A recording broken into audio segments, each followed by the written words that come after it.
Hare Krishna devotees. நம்ம Bhagavad Gita 18 days course level 1ல இருக்கோம். அதுல நம்ம இன்னைக்கு பார்க்க போறது அத்தியாயம் 5 கர்மயோகம். அதுதான் நம்ம பார்க்க போறது. கிருஷ்ண உணர்வில் செயல்கள், அதுதான் நம்ம பார்க்க போறோம். சரிங்களா? கிருஷ்ண உணர்வில் செயல்கள், அதுதான் நேத்திக்கு நம்ம பார்த்தோம் இல்லைங்களா? என்ன பார்த்தோம் நேத்திக்கு? யோகா ஆஃப் நாலேஜ், அதாவது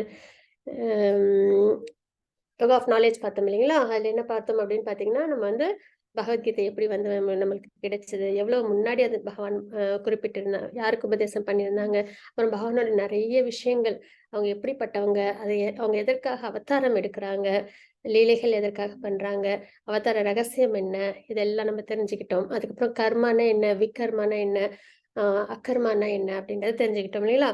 அக்கர்மான்றது பகவானுக்காக செய்யற செயல்கள், அதுல நம்மளோட செயல்களும் அடங்கும். பேசுறது நம்மளோட செயல், அதுவே பகவானோட நாமமா இருந்ததுன்னா அது பகவானுக்கு சம்பந்தப்பட்ட செயலாகுது. அது கர்மத்தில் அக்கர்மா அப்படின்றத நம்ம பார்த்தோம் இல்லைங்களா? அப்ப கிருஷ்ண உணர்வில் செயல்கள்ன்றது முழுக்க முழுக்க அக்கர்மா, பகவானுக்காக செய்யக்கூடிய செயல்கள். ஏன்னா நம்ம பார்த்துட்டு இருக்கிறது கர்மயோகம், அதை நம்ம பார்த்துட்டு இருக்கோம் இல்லைங்களா? அப்போ இன்னொரு விஷயம் என்னன்னா, நம்ம எல்லாம் நினைக்கிறோம் இல்லைங்களா, பக்தி அது ஏதோ புதுசா நம்ம செய்ய போறோம் லைஃப்ல அப்படின்லாம் நினைக்கிறோம் இல்லைங்களா? அப்படி கிடையாது. அது நம்ம கிட்ட உண்டு. அந்த பக்தி அப்படின்றது, அந்த அன்புன்றது இயல்பாவே நம்ம கிட்ட உண்டு. ஏன்னா நம்ம எல்லாருமே பரமாத்மா கிட்ட இருந்து தான் வந்திருக்கோம். அதாவது பகவான் கிட்ட இருந்து தான் வந்திருக்கோம் இல்லைங்களா? அப்ப சம்பந்தம் இருக்கும். ஒரு குழந்தைக்கு தன்னோட அம்மா கிட்ட அன்பை காட்டணும் யாரும் சொல்லித் தர வேண்டாம். அதே மாதிரி தன்னோட ஒரு அம்மாவுக்கு தன்னோட குழந்தைகிட்ட அன்பை காட்டணும் சொல்லித் தர வேண்டாம். பழக்கப்படுத்தலாம் வேண்டாம் இல்லைங்களா? அதே மாதிரி நமக்கும் பகவான் கிட்டே இருந்து நம்ம எல்லாரும் வந்திருக்கோம். அப்ப பகவான் மேல நமக்கு அன்பு பக்தின்றது இயல்பாவே உண்டு. ஆனா நம்ம என்ன பண்ணிட்டோம், இந்த 3 குணங்களோட அடிப்படையில நம்ம இருக்கிறதுனால அந்த தாத்பரியத்தை, பகவான் நம்ம இதயத்திலேயே இருக்காங்க பரமாத்மாவா, நம்மள எல்லாரும் படைச்சவங்க பகவான் அப்படின்றத நம்ம மறந்து நம்ம என்ன பண்ணிட்டோம், இந்த ஜட உலகத்துல உள்ள சின்ன சின்ன சந்தோஷங்களை நம்மளால லயிச்சுக்கிறோம் இல்லைங்களா? அதுதான் பிரதானம், இதுதான் நம்மளுக்கு சந்தோஷம் அப்படின்னு நினைச்சிட்டு நம்ம வாழ்க்கை வாழ்ந்துட்டு இருக்கோம், மறந்து போய் வாழ்ந்துட்டு இருக்கோம் இல்லைங்களா? அப்ப அதுல இருந்து நம்ம வெளியில வரணும் அப்படின்றதான். சரி, பகவானோட நமக்கு எப்படிலாம் சம்பந்தம் உண்டு அப்படின்னு பார்த்தோம்னா 5 வகையில நமக்கு பகவானோட சம்பந்தங்கள் உண்டு அப்படின்றத நம்ம பார்க்கிறோம். என்னென்ன அப்படின்னு பாத்தீங்கன்னா, சாந்த ரசம், அப்புறம் வாத்சல்ய ரசம், மாதுரிய ரசம், தாசிய ரசம், அதுக்கப்புறம் சாக்கிய ரசம் அப்படின்னு 5 விஷயங்கள் உண்டு. பகவான் ரிசர்வாயர், எல்லா விதமான உணர்வுகள், நம்மளோட இந்த எமோஷன்ஸ் இருக்கு இல்லைங்களா? அது மொத்தம் 12 உண்டு. அதுல பிரதானம் இந்த 5. சரிங்களா? அந்த எல்லா விதமான அன்பையும் எந்த விதமா காமிச்சாலும் பரவாயில்ல, அது பயமா இருக்கட்டும், இல்லைன்னா குரோதமா இருக்கட்டும், எல்லாமே பகவான் நம்மளால என்வி மட்டும் இல்லாம, சரிங்களா? அதாவது பொறாமை மட்டும்தான் நம்ம பகவான் கிட்ட இம்ப்ளிமெண்ட் பண்ண முடியாது. மத்த எல்லாத்தையும் நம்ம என்ன பண்ணலாம், நம்ம பகவான் மேல நம்ம உபயோகிக்கலாம். சரிங்களா? நம்ம பகவான் கிட்ட வெளிப்படுத்தலாம் அப்படின்றது அங்க தாத்பரியம். அப்போ சாந்த ரசம் அப்படின்றது என்ன அப்படின்னு பார்த்தோம்னா, பகவானை பார்த்து ஒண்டர் ஆகிறது. பகவான் கிருஷ்ணர் கடவுள், நம்ம ஆத்மா அப்படின்ற ஒரு உறவுமுறை மட்டும் இருக்கும். நம்ம எல்லாரையும் கண்ட்ரோல் பண்றவங்க, நம்மள பாதுகாக்கிறவங்க அப்படின்ற ஒரு விஷயம் மட்டும் மனதுல இருக்கும். அதனால பகவான் மேல பக்தி சேவையில ஈடுபடுவாங்க அப்படின்னு பார்க்கிறோம் இல்லைங்களா? அதுக்குதான் 4 குமாரர்கள், அதுக்கு எக்ஸாம்பிளா நம்ம பார்ப்போம் சாந்த ரசத்துக்கு. அப்போ அந்த மாதிரி ஒரு சுகதேவ் கோஸ்வாமி, இவங்கெல்லாம் என்ன உறவுல பகவானோட இருக்காங்கன்னா, சுப்ரீம் பர்சனாலிட்டி ஆஃப் காட், நம்ம ஆத்மா, அவங்களுக்கு பக்தி சேவை நம்ம பண்ணணும் அப்படின்ற ஒரு தாத்பரியத்துல அவங்களோட பக்தி சேவை இருக்கும். இது முதல் வகை. அதுக்கப்புறம் பாத்தீங்கன்னா, தாசிய ரசம் அப்படின்னு சொல்லுவாங்க. பகவானுக்கு சேவை செய்யறது அப்படின்னு, மாஸ்டர் அப்புறம் சர்வன்ட், அந்த ஒரு ரிலேஷன்ஷிப். அதாவது ராமரும் ஹனுமனையும் நம்ம இதற்கு உதாரணமா எடுத்துக்கலாம். ராமர் என்ன சொன்னாலும் அதை உடனே ஹனுமன் கேட்பாங்க இல்லைங்களா? அந்த மாதிரியான ஒரு உறவு முறை நம்மளுக்கு உண்டு பகவானோட. அதே மாதிரி இன்னொன்னு சாக்கிய ரசம், அர்ஜுனனுக்கும் பகவானுக்கும் உள்ள ஒரு உறவு முறை. அதுல என்னன்னா, நட்போட பழகிறது. பகவான் கிட்ட ஒரு நண்பன் எப்படிலாம் பழகும், நல்லா சிரிச்சு சந்தோஷமா கிண்டல் பண்ணி வம்பளத்து, அந்த மாதிரிலாம் நம்மலாம் இருப்போம் இல்லைங்களா? ஃப்ரெண்ட்ஸோட இருக்கும்போது ஃபன்னா இருக்கும் இல்லையா? அதே மாதிரியான ஒரு உறவு முறை பகவானோடையும் நமக்கு உண்டு அப்படின்றத நம்ம அர்ஜுனன் மூலியமா நம்ம தெரிஞ்சுக்கிறோம். அது சாக்கிய ரசம் அப்படின்னு சொல்லுவோம்.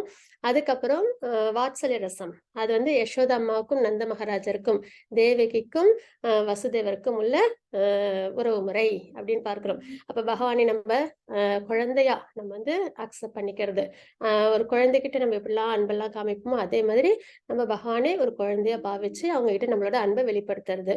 அதுக்கப்புறம் பாத்தீங்கன்னா மாதுரிய ரசம். அது என்ன அப்படின்னு பாத்தீங்கன்னா ராதா ராணிக்கும் பகவானுக்கும் உள்ளது, கோபிஸ்க்கும் பகவானுக்கும் உள்ளது அப்படின்றத பார்க்கிறோம். அப்போ அந்த ஒரு உறவுமுறை பகவானே தன்னோட கணவனா இல்லைன்னா லவ்வரா ஏத்துக்கிட்டு அந்த ஒரு உணர்வை பகவான் கிட்ட வெளிப்படுத்துற விதம் இருக்கிறதுலே உயர்ந்த பக்தி அப்படின்றது அதுதான். சரிங்களா? பிரேம பக்தின்னு சொல்லுவாங்க.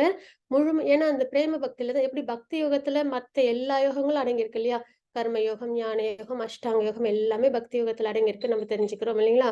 அதே மாதிரி பிரேம ரசத்துல எல்லாமே இருக்கும். நட்பின் உறவு இருக்கும், தாசிய உறவு இருக்கும், அதுக்கப்புறம் வந்து வாத்சல்ய உறவும் இருக்கும், அதுக்கப்புறம் சாந்த ரசமும் இருக்கும். சரிங்களா? அப்ப அதுல எல்லாமே அடங்கியிருக்கறனால அதுதான் இருக்கறதுலயே உயர்ந்த ஒரு உறவு அப்படின்றத நம்ம பார்க்கிறோம். அப்போ நமக்கு எந்த விதத்துல பகவானை வழிபாடு பண்ணணும்னாலும் பகவான் அந்த அன்பை அப்படியே மனம் முழுக்க அக்செப்ட் பண்ணிப்பாங்க. நம்ம கிட்ட ரொம்ப அன்போட இருப்பாங்க அப்படின்றத நம்ம பார்க்கிறோம். சரிங்களா? அப்ப இப்படிப்பட்ட உயர்ந்த பகவான்கிட்ட நம்ம என்ன பண்ணணும்? நம்மளோட அன்பை வெளிப்படுத்தணும். ஏன்னா அன்பை வெளிப்படுத்துன்றது நம்மளோட இயல்பு. அந்த அன்பை சர்வீஸ் மூலியமா தொண்டின் மூலமா வெளிப்படுத்துன்றது நம்மளோட இயல்பு இல்லைங்களா? அப்போ அந்த அன்பை அந்த சர்வீஸை நம்ம பகவானுக்கு டிவோஷனல் சர்வீஸை நம்ம பண்றோம். எப்படின்னா கிருஷ்ண உணர்வில் செயல்களை நம்ம பண்றோம் அப்படின்றத இங்க பகவானை திருப்தி பண்றதுக்காக பண்ணணும் அப்படின்றத நமக்கு தெரிஞ்சுக்கிறோம். திருப்தி தான் முக்கியம். சரிங்களா? அதுல என்ன அப்படின்னு பாத்தீங்கன்னா இப்ப அர்ஜுனர் என்ன பண்றாங்க? பகவானுக்காக போர் புரியுறாங்க. தர்மத்திற்காக பகவான் சொன்ன சொல் கேட்டு பிடிக்குதோ பிடிக்கலையோ அவங்க வந்து போர் பண்றாங்க இல்லைங்களா? எந்த ஒரு பலனும் எதிர்பார்க்காம அந்த மாதிரியான ஒரு உறவு தான் பகவான் கிட்ட நமக்கு உள்ளது. அதை நம்ம வெளியில கொண்டு வர்றதுக்காக தான் இவ்வளவு பிரயத்தனங்கள், பரம்பரைகள் இருக்கு, ஆச்சாரியர்கள், பகவானோட உத்தம ஸ்லோகங்கள், உபதேசம், பகவத்கீதை, பாகவதம், அதுல பியூர் டிவோட்டிஸ்லாம் எப்படிலாம் தன்னோட அன்பை பகவான் கிட்ட வெளிப்படுத்துறாங்க எப்படின்றதெல்லாம் நம்ம தெரிஞ்சுக்கிறோம் இல்லைங்களா? இதெல்லாம் நல்லா தெரிஞ்சுக்கிறது மட்டும் இல்ல, நம்ம வாழ்க்கையில கொண்டு வரணும், உணரணும். அதை உணர்ந்து அதை நம்ம வெளியில கொண்டு வரணும். எப்படி நம்ம குடும்பத்தில் உள்ளவங்க கிட்ட எல்லாம் நம்ம அன்பை வெளிக்காட்டுறோம்? யாராவது வந்து ஞாபகப்படுத்துறாங்களா? சொல்லி கொடுக்குறாங்களா? இல்லைங்களா? இயல்பா வருது இல்லைங்களா? அதே மாதிரி பகவான் கிட்டயும் நம்மளோட உறவை நல்லபடியா நம்ம நிலைநிறுத்தி வளர்த்துக்கணும் அப்படின்றத நம்ம தெரிஞ்சுக்கிறோம். இன்னைக்கு நம்ம பார்க்க போறது கர்மயோகம், கிருஷ்ண உணர்வில் செயல்கள். அதை நம்ம பார்க்க போறது. ஹரே கிருஷ்ண லலிதா மாதாஜி, பிரணாம். மங்களாச்சரணம் வாசிச்சிருக்காங்களா? ஹரே கிருஷ்ணா. ஓம் அஜ்ஞானதிமிராந்தஸ்ய ஞானாஞ்சனசலாகயா சக்ஷுர உன்மிலிதம் येन தஸ்மை ஸ்ரீ குரவே நமः. ஸ்ரீ சைத்தன்ய மனோபீஷ்டம் ஸ்தாபிதம் येन பூதலே ஸ்வயம் ரூப கதா மஹ்யம் ததாதி ஸ்வபதாந்திகம். வந்தேஹம் ஸ்ரீ குரு ஸ்ரீயுதபத கமலம் ஸ்ரீ குரூன் வைஷ்ணவாம் ச श्रीरूपं साग्रजातं सहगण रघुनाथान्वितं तं सजीवं सात्वैदं सावधूतं परिजनसहितं कृष्ण चैतन्यदेवं श्रीराधाकृष्णपादान् सहगण ललिता श्रीविशाखान्वितां च. हे कृष्णा करुणसिन्धो दीनबन्धो जगत्पते गोपेशा गोपिका कान्ता राधा कांता नमोस्तुते. तप्त कांचन गौरंगी राधे वृंदावनेश्वरी वृषभानुसुते देवी प्रणमामि हरिप्रिये. वाञ्छकल्पतरुभ्य च कृपा सिन्धुभ्य च पतितानां पावनेभ्यो वैष्णवेभ्यो नमो नमः. नमः ओं विष्णुपादाय कृष्णप्रेष्ठाय भूतले श्रीमते भक्तिवेदान्त स्वामिने इति नामिने. नमस्ते सरस्वती देवी गौरवाणी प्रसारिणे निर्विशेष शून्यवादी पाश्चात्य देशधारिणे. जय श्री कृष्ण चैतन्य प्रभु नित्यानंदा श्री अद्वैत गदाधरा श्रीवासादि गौरभक्त वृंदा. हरे कृष्ण कृष्ण कृष्ण हरे हरे हरे राम राम राम हरे हरे. हरे कृष्ण कृष्ण कृष्ण हरे हरे हरे राम राम राम हरे हरे. हरे कृष्ण कृष्ण कृष्ण हरे हरे हरे राम राम राम हरे हरे. ओम नमो भगवते वासुदेवाय. हरे कृष्णा माताजी. हरे कृष्ण माताजी, थैंक यू सो मच. हरे कृष्ण माताजी। माताजी 5.1 श्लोकम। ओम श्री परमात्मने नमः। अथ पंचमोऽध्यायः कर्म सन्न्यास योगः। अर्जुन उवाच सन्न्यासं कर्मणां कृष्ण पुनर्योगं च संससि यच्छ्रेययेतयोरेकं तन्मे ब्रूहि सुनिश्चितम्। हरे कृष्णा। ஹரே கிருஷ்ண மாதாஜி. அர்ஜுனர் கூறினார், கிருஷ்ணரே, முதலில் செயலை துறக்கவும் பின்னர் பக்தியுடன் செயலாற்றவும் பரிந்துரைத்துள்ளீர். இவ்விரண்டில் சிறந்த நன்மையை தருவது எது என்பதை தயவு செய்து தெளிவாக விளக்குவீராக. இதே கொஷின்ஸ் தான் பகவான் அர்ஜுனர் என்ன பண்ணாங்க, பகவான் கிட்ட கேட்டாங்க இல்லைங்களா? செயலை துரத்துறது சிறந்ததா இல்ல செயல் புரியறது சிறந்ததா? அப்போ நேத்திக்கு நம்ம நிறைய பார்த்தோம் இல்லைங்களா? அக்கர்மா, பக்தி பண்ணணும், பகவான் இதுல செயல்படணும், கிருஷ்ண உணர்வுல செயல்படணும் அப்படின்னு நம்ம பார்த்தோம் இல்லைங்களா? அப்போ கிருஷ்ணரே, முதலில் செயலை துறக்கவும் பின்னர் பக்தியுடன் செயலாற்றவும் பரிந்துரைத்துள்ளீர். இவ்விரண்டில் சிறந்த நன்மையை தருவது எது என்பதை தயவு செய்து விளக்குவீராக அப்படின்றத குறிப்பிட்டிருக்காங்க. சரிங்களா? இப்போ இதுக்கு பகவான் என்ன விளக்கம் கொடுக்குறாங்க அப்படின்றத நம்ம பார்க்கலாம். அதுக்கு முன்னாடி இன்னொரு விஷயமும் பார்த்துடலாம். இது வரைக்கும் பார்த்த சில விஷயங்களை நம்ம ஒரு ரிவிஷன் மாதிரி பார்த்துடலாம். வறண்ட மன ஊகங்களை விட பக்தி சேவை சிறந்தது அப்படின்றத நம்ம இங்க பார்க்கிறோம். சரிங்க. வறண்ட மன ஊகங்களை விட பக்தி சேவை சிறந்தது அப்படின்றத பார்க்கிறோம். சரிங்களா? அப்படின்னா என்ன அப்படின்னு பார்த்தோம்னா, இந்த இது பகவத்கீதை ஸ்டார்ட் ஆனது எப்படி அப்படின்னு பார்த்தோம்னா, நிறைய மென்டல் ஸ்பெகுலேஷன்ஸ். அர்ஜுனருக்கு பண்ணறதுக்கு விருப்பம் இல்ல, இது சரியா தவறா, இன்டெசிஷன் அப்படிலாம் நிறைய குழப்பங்கள் இருந்ததுங்களா? அதுதான் மன ஊகங்கள் அப்படின்றத நம்ம இங்க பார்க்கிறோம். அந்த மாதிரி நிறைய இது சரியா தவறா அப்படின்றதெல்லாம் நம்ம போட்டு குழப்பிக்கிறத விட, தெளிவில்லாம இருக்கிறத விட பக்தி சேவை சிறந்தது அப்படின்றத நம்ம 2வது அத்தியாயத்திலும் பார்த்தோம் இல்லைங்களா? பக்தி சேவையில் சிறிது நம்ம ஈடுபட்டாலும் அது நம்மள மிகப்பெரிய பயத்திலிருந்து காக்கும், பிறப்பிறப்பு சுழற்சியிலிருந்து நம்மள வெளியில எடுத்துட்டு வரும் அப்படின்னு நம்ம பார்த்தோம் இல்லைங்களா? அப்ப மன மோகங்களை விட பக்தி சேவை சிறந்தது அப்படின்றத நம்ம தெரிஞ்சுக்கிறோம். ஆத்ம ஞானம் அப்படின்னு சொல்லுவோம் நம்ம. ஆத்ம ஞானம் அப்படின்னும் போது நான் உடல் அல்ல ஆத்மா, அதுதான் முதல் இது இல்லைங்களா? அப்போ நம்ம அந்த ஒரு சாக்கிய யோகம் சொல்லுவோம் அத. அது அதுக்கப்புறம் கர்ம யோகம், இதெல்லாம் நம்மள எங்க கொண்டு போகும் அப்படின்னு பாத்தீங்கன்னா, ஒரே இலக்கு தான், முக்திக்கு தான் நம்மள கொண்டு போகும். சரிங்களா? 2வது அத்தியாயம் அதுல நம்ம என்ன பார்த்தோம் அப்படின்னு பாத்தீங்கன்னா, 11 to 30 வரைக்கும் நம்ம ஆத்மாவின் அறிவு, அதுதான் சாங்கிய யோகம் பத்தி நம்ம பார்த்தோம். கிருஷ்ணர் விவரித்த ஆத்மாவின் அறிவு. அதாவது இது நீங்க நல்லா எலாபரேட்டா பார்க்கணும்னா, கபிலர் தேவகூதிக்கு அவங்க அம்மாவுக்கு கொடுத்த உபதேசத்தின் மூலியமா நம்ம இதை நல்லபடியா நம்ம தெரிஞ்சுக்க முடியும். சரிங்களா? பகவானான இங்க பகவத்கீதையில 11லிருந்து 30 ஸ்லோகங்கள் வரைக்கும் ஆத்மா சச்சிதானந்த ஸ்வரூபம் அப்படின்றத குறிப்பிட்டிருந்தாங்க இல்லைங்களா? சத் அப்படின்றது நித்தியமானது, அப்புறம் சித் அப்படின்றது ஃபுல் ஆஃப் நாலேஜ்ன்னு பார்த்தோம்.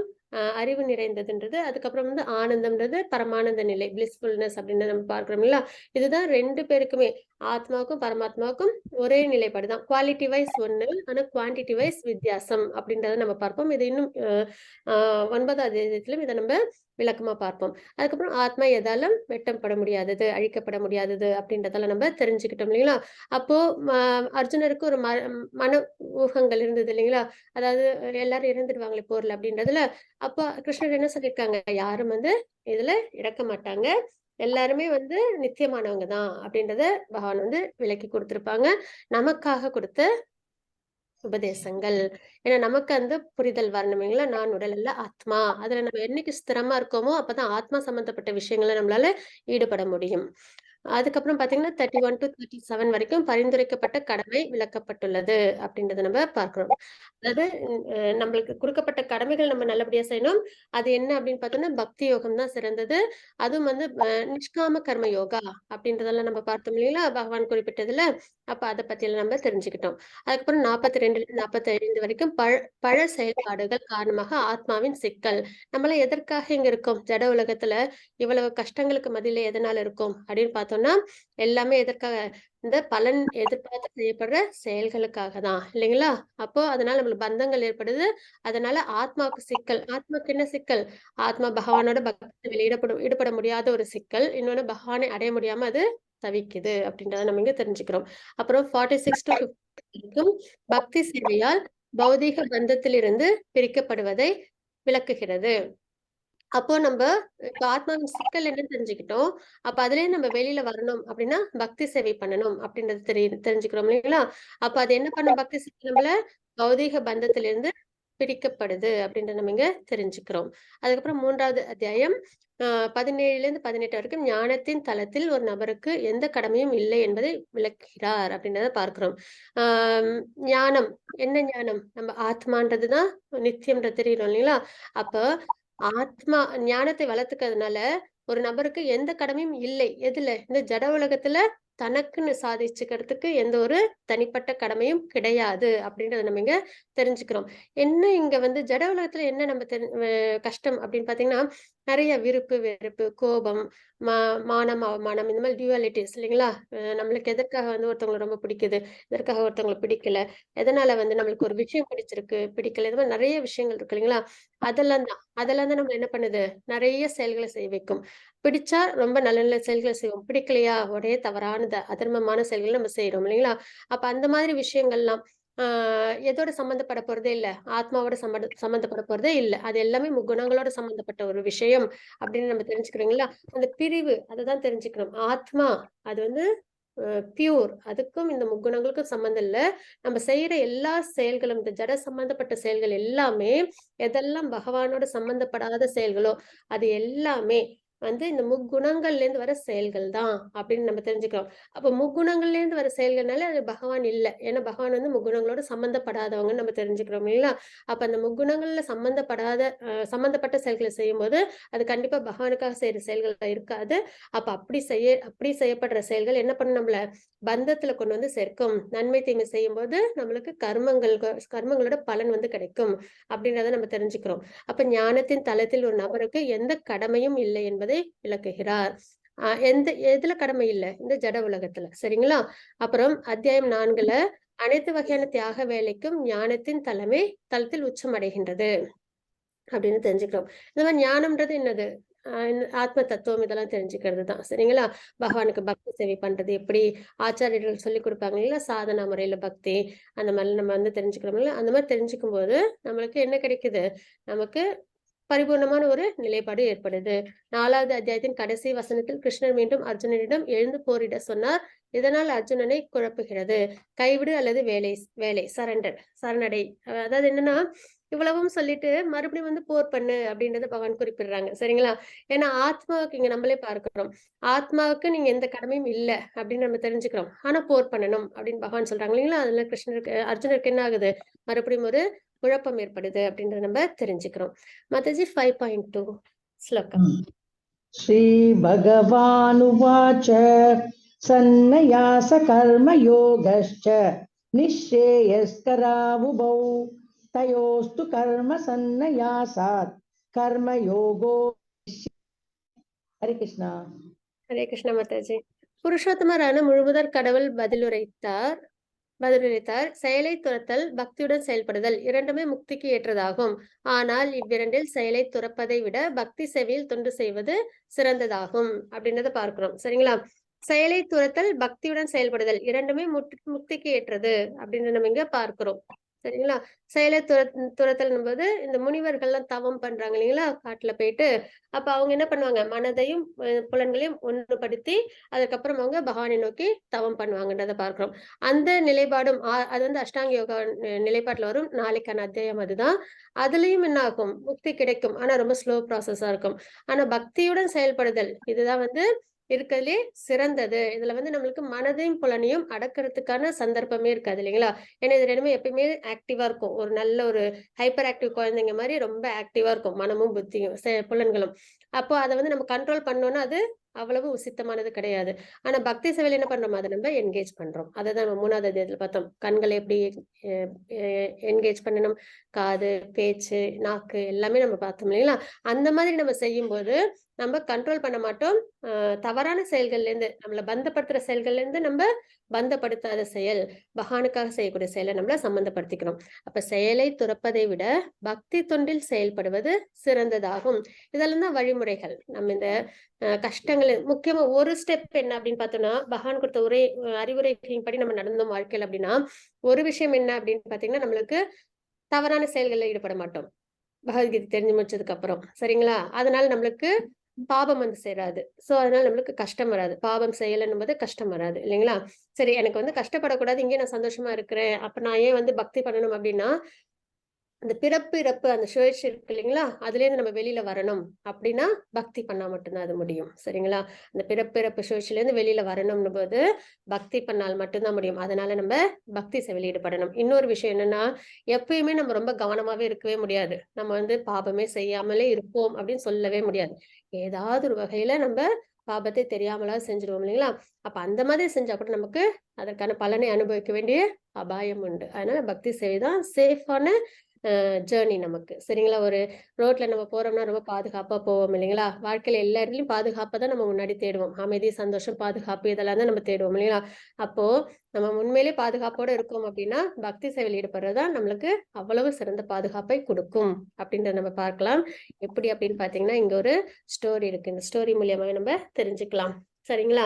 இதுதான் வந்து பொதுவா கிட்ஸ் கிளாஸ்ல வந்து சொல்றது. ஏன்னா கிட்ஸுக்கு வந்து எப்பயுமே ஸ்டோரி மூலியமா தான் பகவத்கீதை உணர வைக்க முடியும் இல்லைங்களா? அவங்களுக்கு இந்த பிலாசபில அவ்வளவு புரிதல் இருக்காது. அப்படின்னும்போது இந்த 2 ஸ்டோரி சொன்னாலே தெரிஞ்சிடும்.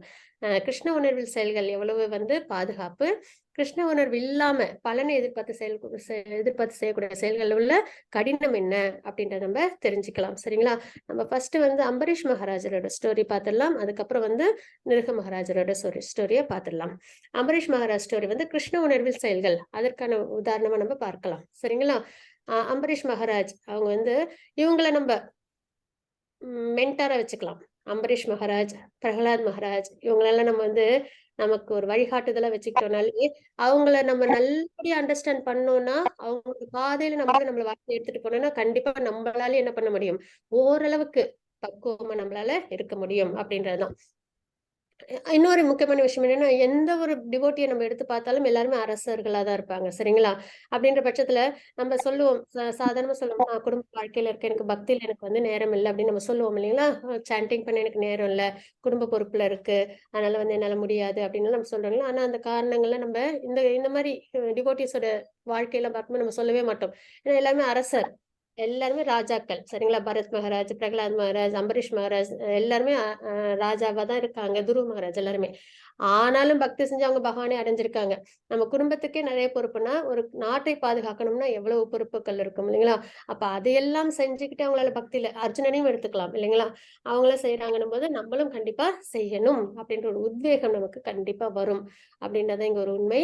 அப்ப இவங்க யாரு? அம்பரீஷ் மகாராஜ். அவங்க வந்து ஒரு சிறந்த அரசர். சரிங்களா? நல்ல தர்ம வழியில எந்த ஒரு குறைபாடும் இல்லாம ஆட்சி பண்றாங்க அப்படின்றத பார்க்கிறோம்.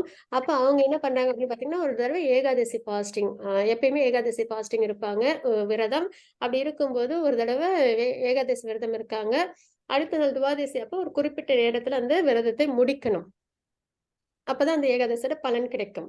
ஆனா, அவங்க அப்ப என்ன ஆகுது அப்படின்னு பார்த்தீங்கன்னா, துர்வாச முனிவர் அங்க வராங்க. துர்வாச முனிவர் வந்த உடனே அம்பரீஷ் மகாராஜுக்கு ரொம்ப சந்தோஷமாயிடுது. ஏன்னா, எப்பயுமே பக்தர்களோட இருந்தா தான் கிருஷ்ணருக்கு ரொம்ப பிடிக்கும்.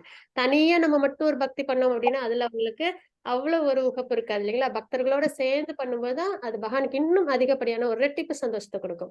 அப்ப அம்பரீஷ் மகாராஜுக்கு ரொம்ப சந்தோஷமாயிடுது. சரி நம்ம வந்து தனியா வந்து இன்னைக்கு ஏகாதசி ஃபாஸ்டிங் முடிக்கல. துர்வாச முனிவர், ரிஷி முனிவர் வந்திருக்காங்க நம்ம அரண்மனைக்கு அப்படின்னு சொல்லி ரொம்ப சந்தோஷப்பட்டு அவங்கள நல்ல முறையில வரவேற்கிறாங்க. எப்பயுமே நம்ம வீட்டுக்கு யாரு வந்தாலும் அவங்கள நல்ல முறையில உபசரிக்கணும்ன்றது வழக்கம் இல்லைங்களா? அவங்க ஏன்டா வந்தோம்ன்னு யோசிக்காம, இன்னும் நெறைய தடவ நம்ம வீட்டுக்கு வரணும் அப்படின்ற அளவுக்கு அவங்க கிட்ட நம்ம அன்ப பரிமாற்றம் குடுக்கணும் அப்படின்ற ஒரு விஷயம். அப்படின்னும்போது அவங்க வந்து ரொம்ப சந்தோஷப்படுறாங்க. சந்தோஷப்பட்ட உடனே துர்வாச முனிவரும் என்ன சொல்றாங்கன்னா, "நான் வந்து இதுக்கு போயிட்டு வரேன், நீராடிட்டு வரேன். ஆத்துல போயிட்டு நீ வந்து எனக்காக வெயிட் பண்ணு" அப்படின்றாங்க. சரின்னு சொல்லிட்டு துர்வாச முனிவர் போனாங்க. இப்ப வரவே இல்ல. உடனே அம்பரீஷ் மகாராஜுக்கு கூட அந்த டைம் வேற கிராஸ் ஆகிட்டே போக போக பயமாயிடுது. ஏன்னா, அதான் துவாதசி அன்னைக்கு அந்த ஃபாஸ்டிங் முடிச்சிடணும் இல்லைங்களா? அந்த குறிப்பிட்ட டைம்ல. உடனே வந்து அம்பரீஷ் மகாராஜ் வரவே இல்ல. சாரி இவங்க துர்வாசர் வரவே இல்ல. உடனே அம்பரீஷ் மகாராஜுக்கு என்ன செய்யறது அப்படின்னு உடனே எப்பயுமே அரசர்கள் வந்து தானாவே முடிவெடுக்க மாட்டாங்க. அரசர் நம்ம சொல்லுவோம். தான் இஷ்டத்துக்கு எல்லாத்தையும் செய்யலாம் அப்படின்ற ஒரு ஒரு இண்டிபெண்டன்ஸ் அவங்களுக்கு உண்டு. அதிகாரம் அவங்ககிட்ட உண்டு. ஆனாலும் தர்ம வழியில ஆட்சி பண்ணவங்க தானே முடிவு என்னைக்குமே எடுக்கவே மாட்டாங்க. குரு கிட்ட போய் அவங்க கேட்கறாங்க. என்ன பண்ணலாம் அப்படின்னு சொல்லிட்டு அமைச்சர்கள் குரு கிட்டலாம் போய் கேட்கறாங்க. அப்ப குருலாம் என்ன சொல்றாங்க அவங்களுக்கு, நீங்க வந்து தீர்த்தம் எடுத்துக்கோங்க. துளசி தீர்த்தம் எடுத்துக்கிட்டீங்கன்னா, அந்த ஃபாஸ்டிங் வந்து நீங்க விரதத்த முடிச்ச ஒரு விஷயமுமாகும். அப்புறம் விருந்தாளிகள் வீட்டுக்கு வந்திருக்கிறப்ப நம்ம வந்து தீர்த்தம் எடுத்துக்கும்போது அது வந்து அவங்கள அவமரியாதை பண்ணதான் ஆகாது அப்படின்றத சொல்றாங்க. உடனே வந்து அம்பரீஷ் மகாராஜருக்கும் அது சரின்னு தோணுது. தீர்த்தம் கொஞ்சம் எடுத்துக்கிறாங்க துவாதசி முடியறதுக்குள்ளார. துர்வாச முனிவர் ரிஷி இல்லைங்களா? அவங்க தான் அஷ்டாங்க யோகாலாம் நல்லா பயிற்சி பண்ணி நெறைய மிஸ்டிக் பவர்லாம் அவங்ககிட்ட இருக்கும் இல்லைங்களா? அவங்களுக்கு தெரிஞ்சிருது. அம்பரீஷ் மகாராஜ் வந்து தீர்த்தம் எடுத்துக்கிட்டது.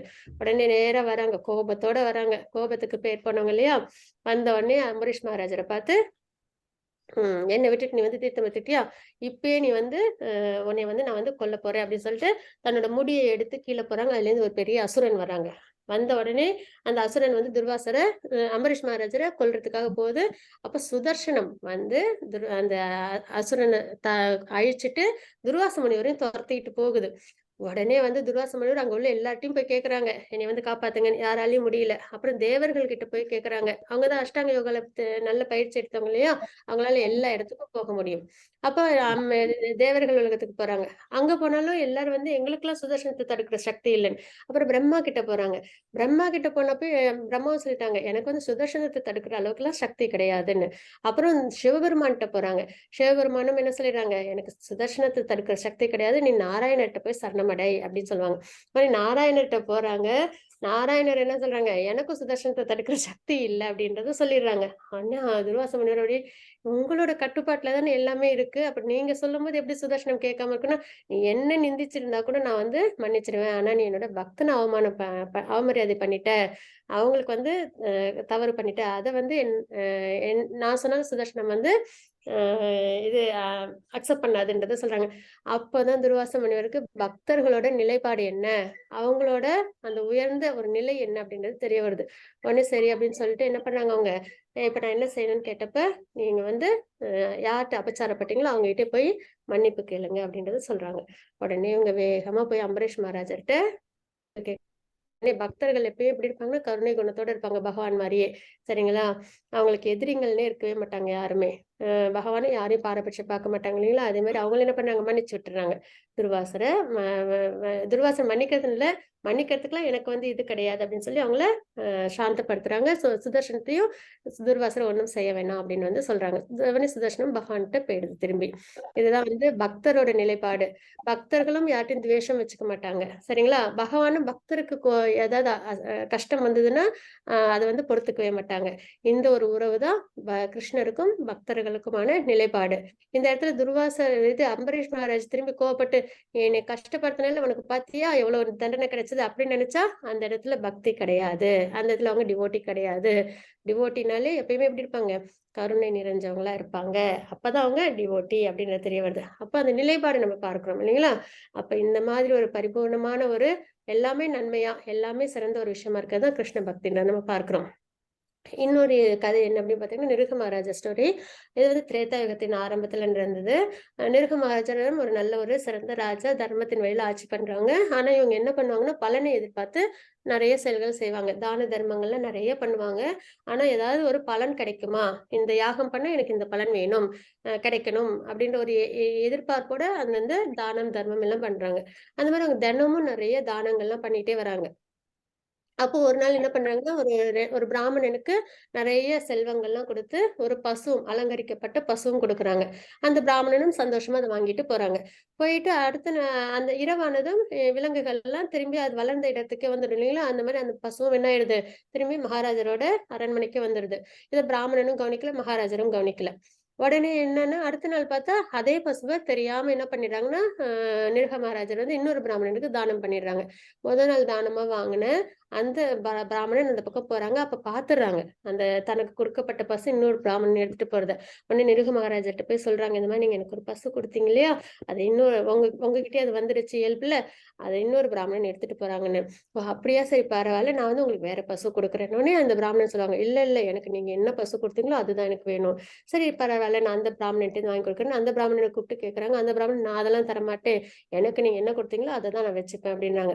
2 பேர்ட்டயும் காம்ப்ரமைஸ் பண்றாங்க. உனக்கு நான் வேற பசு தரேன், நிறைய பசு தரேன், இன்னும் நிறைய செல்வங்கள்லாம் தரேன். உடனே இந்த 2 பிராமணனுமே என்ன பண்ணாங்க, எனக்கு நீங்க என்ன கொடுத்தீங்களோ அதுதான் வேணும். ஏன்னா திரேதா யுகம் இல்லையா? கிடைச்சத வச்சு சந்தோஷப்படுற ஒரு யுகம் அதெல்லாம். கலிகாலம் மாதிரி எவ்வளவு கொடுத்தாலும் பரவாயில்லன்னு சாட்டிஸ்ஃபேக்ஷன் இல்லாம இருக்கிற ஒரு யுகம் கிடையாது அது.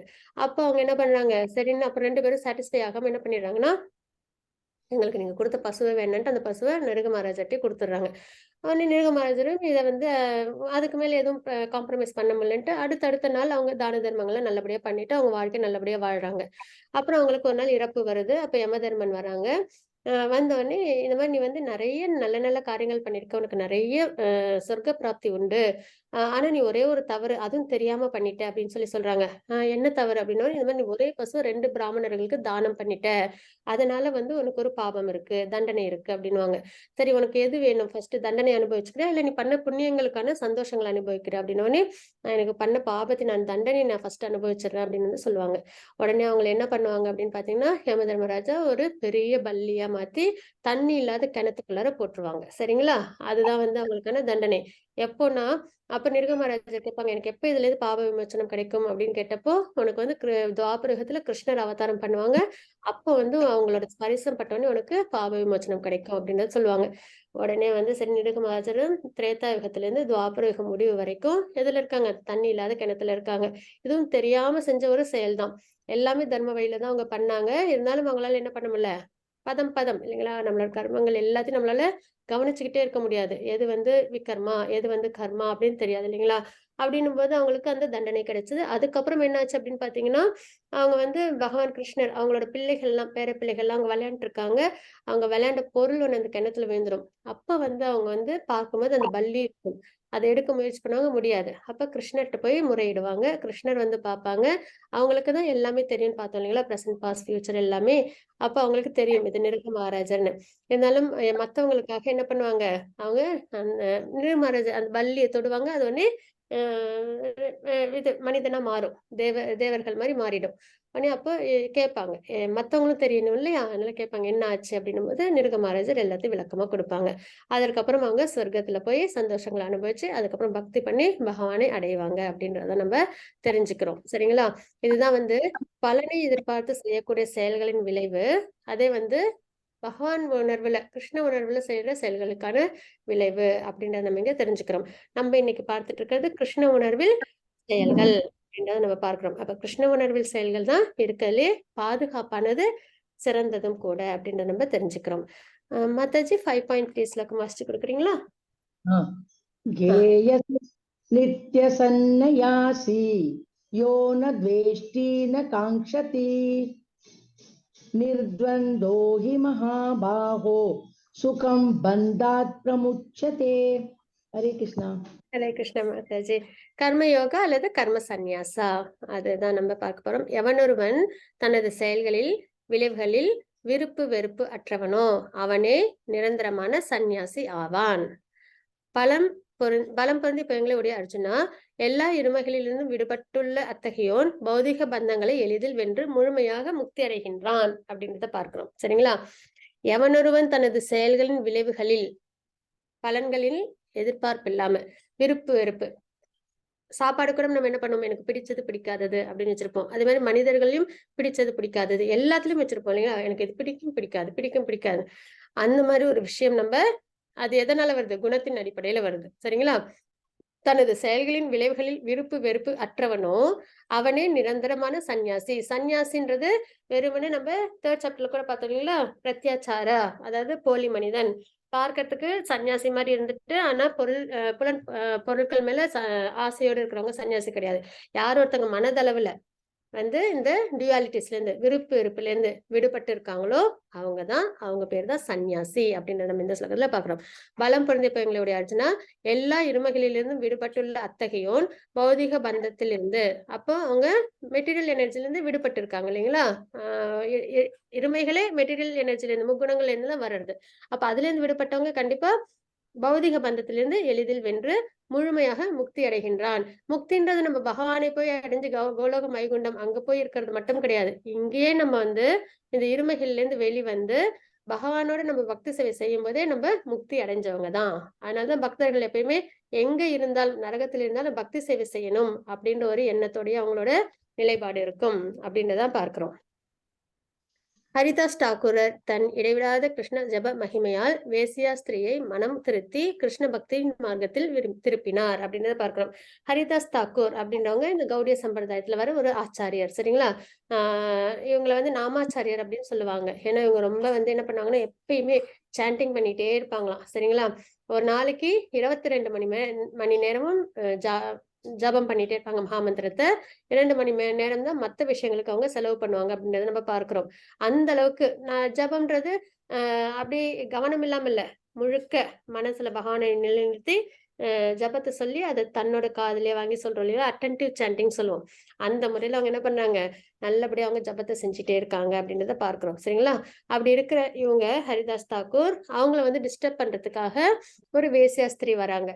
அவங்க வந்து தன்னோட ஆசை விருப்பத்தை ஹரிதாஸ் தாக்கூர்கிட்ட சொல்றாங்க. உடனே ஹரிதாஸ் தாக்கூர் என்ன சொல்றாங்க, நீ கொஞ்ச நேரம் வெயிட் பண்ணு, நான் என்னோட ஜபத்தை முடிச்சுட்டு வரேன் அப்படின்னு வந்து சொல்றாங்க. அன்னைக்கு ஃபுல்லா ஜபம் முடிஞ்சிருது. உடனே அடுத்த நாள் எனக்கு வந்து இன்னைக்கு நேரம் இல்லை, நாளைக்கு வா அப்படின்னு சொல்றாங்க. உடனே அந்த பெண்மணியும் போயிட்டு அடுத்த நாள் வராங்க. வந்ததும் மறுபடியும் எனக்கு ஞாபக ஜபம் செய்யணும், அதனால நான் ஜபம் முடிச்சுட்டு உன்னோட விருப்பத்துக்கு வரேன்றாங்க. மறுபடியும் அதே மாதிரி ஞாபக ஜபம் பண்ணாங்க. அன்னைக்கும் வந்து நாள் முழுக்க போயிடுது. அடுத்த நாள் வா அப்படின்னு சொல்றாங்க. சரி, மறுபடியும் அடுத்த நாள் அந்த பெண்மணி வராங்க. வந்த உடனே அடுத்த நாள் என்ன ஆகுது அப்படின்னு பார்த்தோம்னா அவங்க ஞாபக ஜபத்தை பண்ண ஆரம்பிச்சிடுறாங்க. அதுதான் நாமத்தோட மகிமை, பகவானோட அனுகிரகம், டிவோட்டிஸோட மகிமை அப்படின்றது. எப்ப நம்ம தூய பக்தர்களோட சகவாசத்துல இருக்கோமோ நமக்கும் அந்த பக்தின்றது வந்துடும். எப்பயுமே அசோசியேஷன் சொல்லுவோம் இல்லைங்களா, நம்ம என்னதான் நம்ம பிள்ளைங்களை நல்லபடியா வளர்த்தாலும் அவங்க போய் ஸ்கூல்ல காலேஜ்ல சேர்ற பிள்ளைங்களோட பழக்கங்கள் அவங்க கிட்ட ஈஸியா வந்துடும் இல்லைங்களா? அந்த மாதிரிதான் நம்ம வந்து எப்பயுமே அசோசியேஷன்ன்றது ரொம்பவே முக்கியமான ஒரு விஷயம்.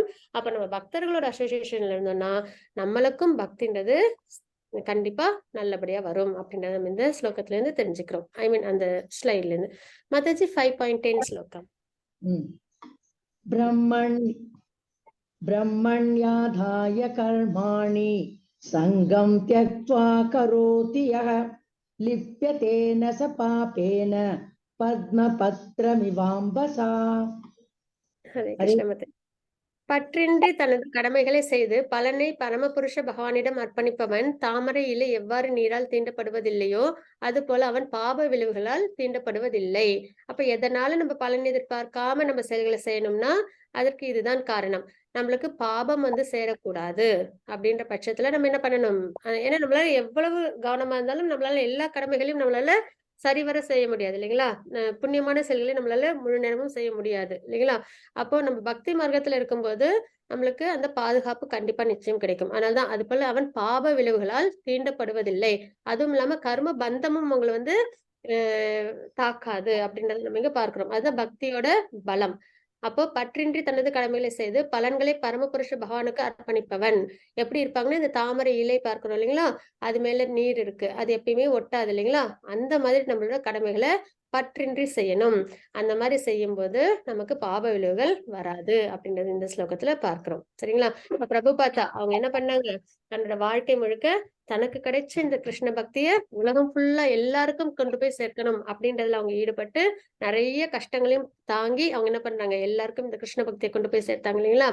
அப்போ அந்த மாதிரி செயல்கள் நம்மளும் ஈடுபடணும் அப்படின்றத நம்ம இங்க தெரிஞ்சுக்கிறோம். பக்தி மார்க்கத்துல நம்மள நிலைநிறுத்திக்கணும் அப்படின்றத தெரிஞ்சுக்கிறோம். ஹரே கிருஷ்ண திவ்யா துர்கா மாதாஜி, ஸ்லோகங்கள் யாரும் வாசிக்க விருப்பப்படுறாங்களா டிவோட்டீஸ்? ஹரே கிருஷ்ண மாதாஜி. ஜெயஸ்ரீகரன் மாதாஜி ஹேண்ட் ரைஸ் பண்ணிருக்காங்க மாதாஜி. ஹரே கிருஷ்ணா.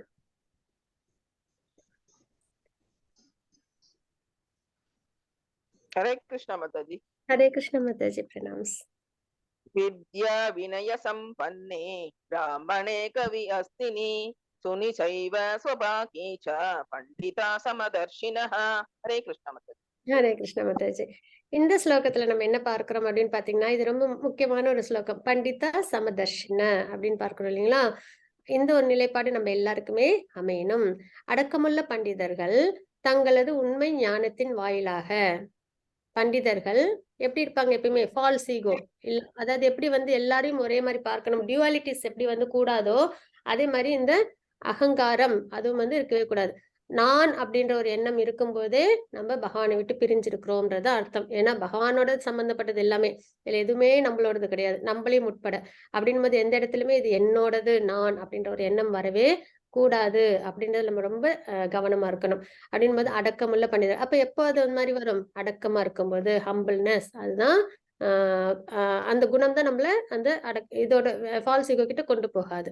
அப்ப அடக்கமுள்ள பண்டிதர்கள் தங்களது உண்மை ஞானத்தின் வாயிலாக நிறைய ஞானங்கள் உங்களுக்கு தெரிஞ்சிருக்கும் இல்லைங்களா?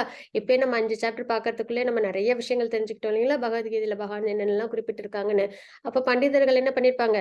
எல்லா வேதங்கள், சாஸ்திரங்கள்லாம் படிச்சிருப்பாங்க. அப்ப அவங்களுக்கு உண்மையான ஞானம் தெரிஞ்சிருக்கும். அப்ப அவங்க என்ன நிலைக்கு வந்திருப்பாங்க அப்படின்னு பாத்தீங்கன்னா, கற்றறிந்த தன்னடக்கமுள்ள பிராமணன், பசு, யானை, நாய், நாயை தின்பவன் என அனைவரையும் சமநோக்கில் காண்கின்றனர் அப்படின்றத பார்க்கிறோம். அப்ப நம்ம ஞானத்தின் உச்சம் நிலைக்கு வரோம் அப்படின்னா, அப்ப நம்மளோட நிலை எப்படி இருக்கணும்? நம்ம வந்து எல்லாரையும் சமநோக்கோட, அப்ப அந்த விருப்பு வெறுப்பு இல்லாம, எதிரி, நண்பன் அப்படின்ற பாகுபாடு எல்லாம் இல்லாம நம்ம எல்லாருக்கிட்டையும் சமமா பழகணும் அப்படின்றத நமக்கு தெரிஞ்சுக்கிறோம். அதுக்கான பிக்சர் தான் இது. ஏன்னா எல்லாருமே பகவானுடைய திருமேனிலேருந்து வந்தவங்க, எல்லாருமே ஆத்மா, எல்லாரோட ஆத்மா கிட்டையும் பரமாத்மா இருக்காங்க அப்படின்றதையும் நம்ம பகவத்கீதையில பார்த்துட்டு இருக்கோம். அப்ப நித்தியமானது ஆத்மாவும் பரமாத்மாவும் தான். அந்த முக்குணங்கள், அதனால ஏற்படுற எண்ணங்கள், அதனால செய்யக்கூடிய செயல்கள் எல்லாமே ஜட சம்பந்தப்பட்ட விஷயம் அப்படின்போது அதை நம்ம கவனம் எடுத்துக்காம நித்தியமானது ஆத்மாவும் பகவானும் பரமாத்மாவும் அப்படின்னு இப்ப நம்ம முன்னாடி ஒருத்தவங்க வந்து நின்னாங்கன்னா அவங்கள ஆத்மாவா என்னைக்குமே அவங்க பக்தி சேவையில ஈடுபட போறவங்க. இன்னைக்கு இல்லைனாலும் என்னைக்காவது ஒரு நாளாச்சும் எப்படி எல்லாருமே என்ன பண்ணுவோம்? பகவானோட பக்தி சேவையில தான் வரப்போறோம் இல்லைங்களா? அப்ப நித்திய சூரிகளா தான் எல்லாருமே ஒரு நாள் இல்லைனாலும் ஒரு நாள் இருக்க போறோம். அப்போ அந்த ஒரு நிலைப்பாட்டோட எல்லாருமே பக்தி சேவையில ஈடுபடுறாங்க அப்படின்ற ஒரு எண்ணத்தோடையும், எல்லாருக்கிட்டையுமே யார் இருக்காங்க? பகவான் பரமாத்மா இருக்காங்க அப்படின்ற ஒரு கண்ணோட்டத்தை மட்டும் நம்ம ஃபோக்கஸ் பண்ணி பார்த்தோம் அப்படின்னா, மத்த வித்தியாசங்கள் எதுவுமே நமக்கு தெரியவே தெரியாது. சரிங்களா? இப்ப எல்லாரையுமே நம்ம சமமா தான் பார்ப்போம். அதாவது விலங்குகளா இருக்கட்டும், பறவைகளா இருக்கட்டும், எல்லா உயிரினங்களுமே சரிசமம் தான். எதுலயுமே ஏற்றத்தாழ்வு கிடையாது அப்படின்றத நம்ம தெரிஞ்சுக்கிறோம் இல்லைங்களா? அதுதான் அனைவரையும் சமநோக்கில் காண்கின்றான்.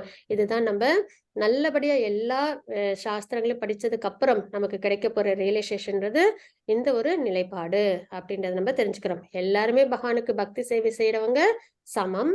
எல்லார்கிட்டயுமே பகவான் இருக்காங்க அப்படின்னும் போது நம்ம யாரையும் என்ன பண்ண மாட்டோம்? துவேஷிக்க மாட்டோம். பகவான் யாரும் துவேஷிக்க போறது இல்லை இல்லைங்களா?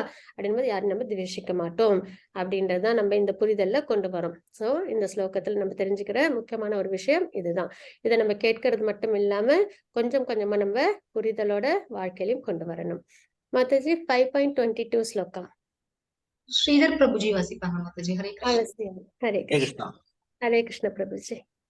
ये हि स्मस्पर्शजा भोगो दुःखयोनय एव ते आत्यन्तवन्त कौन्तेय नदेषु रमते पुतः. ஹரே கிருஷ்ண பிரபுஜி.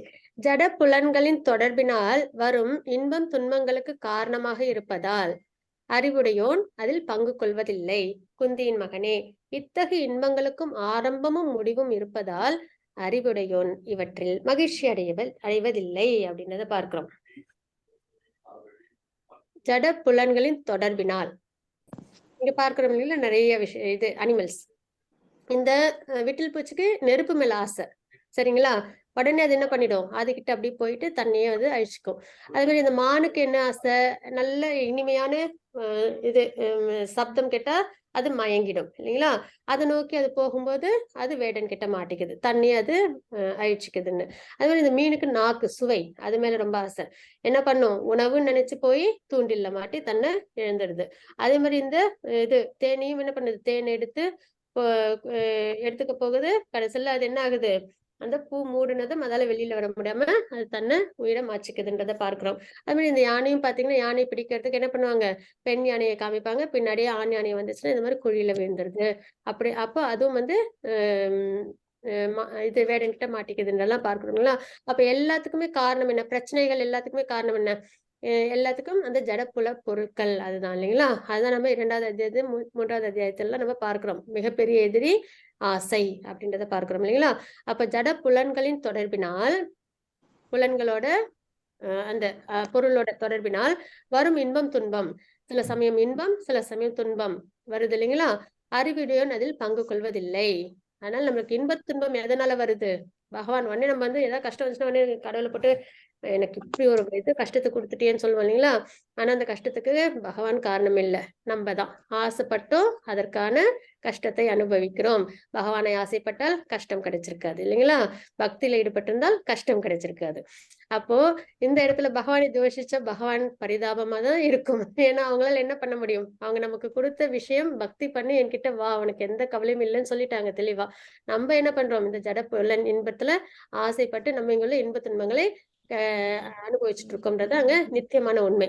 அப்போ இந்த மாதிரி யார் ஒருத்தவங்க புரிஞ்சுக்கிறாங்களோ, அறிவுடையோன் அதில் பங்கு கொள்வதில்லை. நம்ம குழந்தைங்க கிட்ட சொல்லுவோம், இது நல்லது, இதை செய்யணும், நல்ல ஸ்கூல்ல சேர்ப்போம், நல்ல ஃபீஸ் எல்லாம் கட்டுவோம், எல்லாமே பண்ணிடுவோம். ஆனா நல்லபடியா படிச்சு எக்ஸாம் எழுதி பாஸ் ஆக வேண்டியது அவங்களோட கடமை இல்லைங்களா? அப்ப அவங்க படிக்காம விட்டுட்டு நம்மள குறை சொன்னா நம்ம அதை என்ன பண்ண முடியும்? நம்ம நல்ல ஸ்கூல்ல சேர்த்தாச்சு, நல்லா அவங்களுக்கு தேவையான எல்லாத்தையும் வாங்கி கொடுத்தாச்சு, அவங்களுக்கு ஃபீஸ் கட்டியாச்சு, எல்லாமே பண்ணியாச்சு. படிக்க வேண்டியது அவங்க இல்லைங்களா? நல்லபடியா அவங்க வாழ்க்கையில அச்சீவ் பண்ணணும். அந்த படிக்க வேண்டிய அந்த ஒரு விஷயத்தையும் அவங்க செய்யாம விட்டுட்டா நம்மளால அதுல போய் எதுவும் பண்ண முடியாது இல்லைங்களா? அப்ப நம்மளே அவங்க குறை சொன்னாங்கன்னா நம்மளுக்கு அது வலிக்கும் இல்லைங்களா? வருத்தமா இருக்கும் இல்லைங்களா? அதே மாதிரிதான் இந்தந்த தர்மம் அதர்மம்ன்றது வேதத்துல பகவான் குறிப்பிட்டு கொடுத்துட்டாங்க. பகவத்கீதை பாகவதம் கொடுத்தாச்சு. இதெல்லாம் நம்ம படிச்சு நம்ம இதுல எது சரியோ அதை நம்ம சரிவர ஃபாலோ பண்ணி பகவானை நம்ம அடையணும். பகவானை அடைஞ்சா நமக்கு துன்பம் கிடையாது. ஜட உலகில் இருந்தாதான் துன்பம்ன்றது தெரியுது. அப்ப நம்ம தான் என்ன பண்ணணும்? அதை செயல்படுத்தணும். இதுல பகவானை துவசிச்சு பகவான் கிட்ட நம்ம வருத்தப்பட்டு பிரயோஜனமே இல்லை அப்படின்னு நம்ம தெரிஞ்சுக்கிறோம் இல்லைங்களா? அப்போ ஜட புலன்களின் தொடர்பினால் வரும் இன்பம் துன்பங்களுக்கு காரணமாக இருப்பதால் அறிவுடையோன் அதில் பங்கு கொள்வதில்லை. குந்தியின் மகனே, இத்தகைய இன்பங்களுக்கும் ஆரம்பமும் முடிவும் இருப்பதால் வாழ்க்கை ஃபுல்லா சந்தோஷமா இருந்தவங்க யாராவது ஒருத்தவங்க இருக்காங்கன்னா கிடையாது. வாழ்க்கை ஃபுல்லா கஷ்டத்தையே அனுபவிச்சவங்க யாராவது இருக்காங்கன்னா கிடையாது. அப்ப இன்பம் துன்பம் எல்லாத்துக்குமே ஆரம்பம் முடிவு அப்படின்றது இருக்கு இல்லைங்களா? அதனால அறிவுடையான் அதில் மகிழ்ச்சி அடைவதும் இல்லை அப்படின்னு நம்ம தெரிஞ்சுக்கிறோம். அப்போ ஒரு ஜீவாத்மா இந்த ஜட உலகத்தில் உள்ள ஆசைகள்ல எப்படி அவங்களோட மனநிலை இருக்கணும்ன்றதுதான் நம்ம இந்த 2 ஸ்லோகங்களையும் நம்ம தெரிஞ்சுக்கிறோம். ஒண்ணு பண்டிதா சமதர்ஷன பார்த்தாச்சு, இன்னொன்னு வந்து இந்த இன்ப துன்பங்கள்ல நம்மள ஈடுபடுத்திக்காம இருக்கிறது தான் சிறந்தது அப்படின்னு நம்ம தெரிஞ்சுக்கிறோம். துர்கா மாதாஜி 5.23 ஸ்லோகம். ஹரே கிருஷ்ண மாதாஜி. ஸ்ரீவித்யா மாதாஜி ஸ்லோகம் ரீட் பண்றீங்களா? கேக்குதா மேடம்? மாதாஜி கேக்குது. கேக்குதா? 5.23 மேம். Okay ma'am. பிரணாம் மாதாஜி. பிரணாம் மாதாஜி. ஹரே கிருஷ்ணா. ஹரே கிருஷ்ணா மாதாஜி. शाक्नोति हैव ह्यः सोऽहुप्रावच्चरीर विमोक्षणात् कामक्रोधद्वैगं स युक्ता च सुखिनरः. Thank you, மாதாஜி. ஹரே கிருஷ்ணா. ஸ்ரீ வித்யா மாதாஜி, thank you so much. Thank you so much. ஒருவன் தனது தற்போதைய உடலை நீக்கும் முன்பு ஜட புலன்களின் உந்துதல்களை பொறுத்து கொள்ளவும் காமத்தையும் கோபத்தையும் கட்டுப்படுத்தவும் முடிந்தால் அவன் நன்கு நிலை பெற்றவன் ஆவான். இவ்வுலகிலேயே அவன் மகிழ்ச்சியுடன் இருப்பான். சரி, நம்ம இப்ப எல்லாம் தெரிஞ்சுக்கிட்டோம். ஜட புலன்கள் மேல நம்ம ஆசைப்படக்கூடாது. 2வது அத்தியாயத்துல 3வது அத்தியாயத்துல இப்பயும் பகவான் சொல்லியாச்சு சரிங்களா? அப்புறம் எல்லாரும் சரி சமமா பார்க்கணும் எல்லாம் சொல்லியாச்சு. நம்ம எல்லாத்தையும் கேட்டாச்சு. உடனே சரி இது அப்புறம் பாத்துக்கலாம் அப்படின்னு சொல்லி நம்ம என்ன பண்ணிடக்கூடாது? ஒத்திப்படக்கூடாது சரிங்களா? ஒருவன் தனது தற்போதைய உடலை நீக்கும் முன்பு, ஏன்னா அடுத்த பிறவி நமக்கு என்னன்னு தெரியாது, மனித பிறவியா இல்ல வேற எதுவும் பிறவியான்னு தெரியாது நமக்கு சரிங்களா? அப்படின்ற பட்சத்துல சரி அப்புறம்ன்றதை எடுத்துக்க கூடாது. இந்த நிமிஷத்துல இருந்து உடனே என்ன பண்ணிடணும்? நம்ம ஈடுபட்டுடணும் பக்தி சேவையில சரிங்களா? ஒருவன் தனது தற்போதைய உடலை நீக்கும் முன்பு ஜட புலன்களின் உந்துதல்களை பொறுத்து கொள்ளவும். நமக்கு இங்க வந்து ஏதாவது ஒரு விஷயம் ரொம்ப பகவானை விட பகவான் உயர்ந்தவங்க, அவங்கள விட உயர்ந்தது ஏதாவது இருக்குமா இந்த ஜட உலகத்துல? அப்படின்னும் போது நம்ம என்னைக்காவது சாதாரண விஷயத்துல ஆசைப்படுவோமா? இல்ல இல்லைங்களா? பகவானே இருக்காங்க பொக்கிஷமா நமக்கு. அவங்களோட நம்ம பக்தி சேவையில் ஈடுபட்டு அவங்களோட நம்ம நித்தியமா இருக்கிறத விட இந்த சின்ன சின்ன விஷயங்கள் ஆசைப்பட்டு இந்த கஷ்டங்களை நம்ம எடுத்துக்கணுமா அப்படின்னா அது அவ்வளவு சிறந்தது கிடையாது இல்லைங்களா? அப்ப ஜட புலன்களின் உந்துதல்களை பொறுத்து கொள்ளவும். இதுலயாவது ஆசை இருந்ததுன்னா அதை வேண்டாம், இது என்னையும் பகவானி பிரிக்குது, இது எனக்கு வேண்டாம் அப்படின்னு சொல்லிட்டு நம்ம என்ன பண்ணலாம்? பக்தி செயல் நம்ம ஈடுபடுத்திக்கலாம். இப்ப நம்மளுக்கு ஒரு நாடகம் ஓடுது டிவில, இல்ல நியூஸ் ஓடுது டிவில, நம்மளுக்கு அது ரொம்ப பிடிக்கும், பார்க்கணும் தோணுது. அப்ப நம்ம என்ன பண்ணலாம்? எனக்கு இது வேண்டாம், நான் கோயிலுக்காவது போறேன், ஜபமாவது பண்றேன் அப்படின்னு சொல்லிட்டு நம்ம வந்து நம்மள என்ன பண்ணிக்கணும்? பகவான் பக்கம் நம்மள திருப்பிக்கணும் சரிங்களா? அதுதான் நம்ம இங்க பார்ப்போம். ஜட புலன்களின் உந்துதல்களை பொறுத்து கொள்ளவும் காமத்தையும் கோபத்தையும் கட்டுப்படுத்தவும் முடிந்தால் ஆசையும் அது கிடைக்காத பட்சத்துல வர கோபத்தையும் கட்டுப்படுத்த முடிந்தால், ஏன்னா கோபம் வந்தாதான் தவறான வார்த்தை, தவறான செயல்களை நம்ம செய்வோம் இல்லைங்களா? அப்போ அந்த 2த்தையும் நம்ம கட்டுப்படுத்தணும். அவன் நன்கு நிலை பெற்றவன் ஆவான். ஜட உலகத்தில் உள்ள காமத்தையும் கோபத்தையும் கட்டுப்படுத்துறவங்க நன்கு நிலை பெற்றவன். இவ்வுலகிலேயே அவன் மகிழ்ச்சியுடன் இருப்பான். அப்போ ஆசையப்படலைன்னா நம்மளுக்கு அந்த ஏக்கம் இருக்காது, கோபம் வராது இல்லைங்களா? கிடைக்குமோ கிடைக்காதுன்ற ஏக்கமே இருக்காது, கோபமும் வராது. அப்ப நம்ம இந்த உலகத்துல எப்படி இருக்கலாம்? அமைதியோடையும் மகிழ்ச்சியோடையும் இருக்கலாம். எல்லாருமே ஆசைப்படுறது என்னது? அமைதியான சந்தோஷமான வாழ்க்கை தான் இல்லைங்களா? அந்த வாழ்க்கை எதுலயே நம்மளுக்கு கிடைக்கும்? பக்தியில தான் கிடைக்கும். அத போய் நம்ம வந்து ஜட உலகத்துல நிறைய விஷயத்துல ஆசை, அது ஒரு ஆசைப்பட மாட்டோம், நிறைய ஆசைப்படுவோம். அது எல்லாம் கிடைக்குமா கிடைக்காதுன்னு போது எங்கேருந்து நமக்கு அமைதியும் சந்தோஷமும் கிடைக்கும்? இருக்காது இல்லைங்களா? கவலையும் ஏக்கமும் தான் நிறைஞ்சிருக்கும். அப்ப அத நம்ம நம்மளுக்கு ஆசையும் அமைதியும் வேணும், ஐ மீன் சந்தோஷமும் அமைதியும் வேணும்னா அது ஜட உலகத்தில் நம்ம எதிர்பார்த்தோம் அப்படின்னா ஒரு பொருளை வேற ஒரு இடத்துல வச்சுட்டு வேற ஒரு இடத்துல தேடுற மாதிரி அர்த்தம். சரிங்களா? நமக்கு அமைதியும் சந்தோஷமும் பக்தி மார்க்கத்துல மட்டுமே தான் நித்தியமா கிடைக்கும் அப்படின்றத தெரிஞ்சுக்கணும் நம்ம. அப்போ அவன் நன்கு நிலை பெற்றவனாவான், இவ்வுலகிலேயே அவன் மகிழ்ச்சியுடன் இருப்பான் அப்படின்றத நம்ம இங்க தெரிஞ்சுக்கிறோம். சரிங்களா? எந்த கஷ்டம் வந்தாலும் நம்ம கர்மத்தினால வர்றது அப்படின்ற ஒரு எண்ணத்துல இருக்கும்போது, நம்மளுக்கு இப்போ ஒருத்தங்க யாராவது கெட்டது பண்றாங்கன்னு வச்சுக்கோங்களேன், அவங்கள வந்து நம்ம வந்து திரும்பி அவங்க மேல கோபப்பட்டு பிரயோஜனமே இல்லை. எதனால அப்படின்னு பாத்தீங்கன்னா, நம்ம யாரையோ கஷ்டப்படுத்திருப்போம். அந்த அந்த கர்மத்தோட பலனை அவங்க மூலியமா நம்ம அனுபவிக்கிறோம். அவங்க ஒரு போஸ்ட் மாஸ்டர் தான் நமக்கு. சரிங்களா? அவங்க மூலியமா நம்ம செஞ்ச தவறுக்கான தண்டனை தான் நமக்கு கிடைக்குது. திருப்பி நம்ம அவங்களே நம்ம வந்து துவேஷிச்சோம்னு வச்சுக்கோங்களேன், நம்ம திருப்பி காம்ப்ளிகேட் பண்ணிக்கிறோம். மறுபடியும் அதர்மத்துல ஈடுபடுறோம் அப்படின்றதுதான் அர்த்தமாகுது. அதனால யார் மூலியமாவது நம்மளுக்கு கஷ்டம் வந்தா கூட, சரி என்னோட கர்ம வினையை நான் அனுபவிக்கிறேன் அப்படின்ற ஒரு எண்ணத்துல அவங்க கிட்ட திருப்பி அவங்கள பார்க்கும்போது நமக்கு என்ன தோணணும்னா, சரி இது என்னோட கர்மத்தின் பலனை இவங்க மூலியமா எனக்கு அனுபவிக்கிறதுக்கு பகவான் அனுகிரகம் பண்ணியிருக்காங்க. அப்போ என்னோட கர்மம் தொலையுது அப்படின்னு தான் விடணுமே தவிர, திரும்பி அவங்க கிட்ட போய் நம்ம சண்டை போட்டு மறுபடியும் அவங்க கிட்ட நம்ம தவறுகளை அடிக்கடி பண்ணோம் அப்படின்னா, மறுபடியும் நமக்கு என்ன ஆகும்? பாபங்கள் வந்து சேரும். அப்ப இந்த மாதிரி நம்ம என்ன பண்ணணும்? யார்கிட்டயாவது நம்மளுக்கு கஷ்டம் வந்தா கூட இது என்னோட கர்ம வினை அப்படின்றத நம்ம தெரிஞ்சுக்கிட்டு, இதோட என்னோட கர்ம வினை முடியுதுன்ற ஒரு எண்ணத்துல நம்ம என்ன பண்ணணும்? பக்தியில நம்மள ஈடுபடுத்திக்கணும். இல்ல தேவையில்லாம நம்மளுக்கு மன உளைச்சலும் கஷ்டமும் தான் வந்து சேரும் அப்படின்றத தெரிஞ்சுக்கிறோம். சரிங்களா? மாதாஜி 5.20 நான் படிக்கிறேன் மாதாஜி. அவசியம் மாதாஜி. ஹரே கிருஷ்ணா. ஹரே கிருஷ்ணா மாதாஜி. போக்தாரம் யஜ்ஞ தபசாம் சர்வலோக மகேஸ்வரம் சுஹ்ருதம் சர்வபூதானாம் ஞாத்வா மாம் சாந்திம் ருச்சதி. ஹரே கிருஷ்ணா மாதாஜி. ஹரே கிருஷ்ணா மாதாஜி. இந்த ஸ்லோகம் 3 டைம்ஸ் படிக்கணும்ல மாதாஜி? அப்படிங்களா? நான் படிக்கிறேன் மாதாஜி. போக்தாரம் யஜ்ஞ தபசாம் சர்வலோக மகேஸ்வரம் சுக்ருதம் சர்வபூதானாம் ஞாத்வா மாம் சாந்திம் ருச்சதி. போக்தாரம் யஜ்ஞ தபசாம் சர்வலோக மகேஸ்வரம் சுக்ருதம் சர்வபூதானாம் ஞாத்வா மாம் சாந்திம் ருச்சதி. ஹரே கிருஷ்ணா மாதாஜி.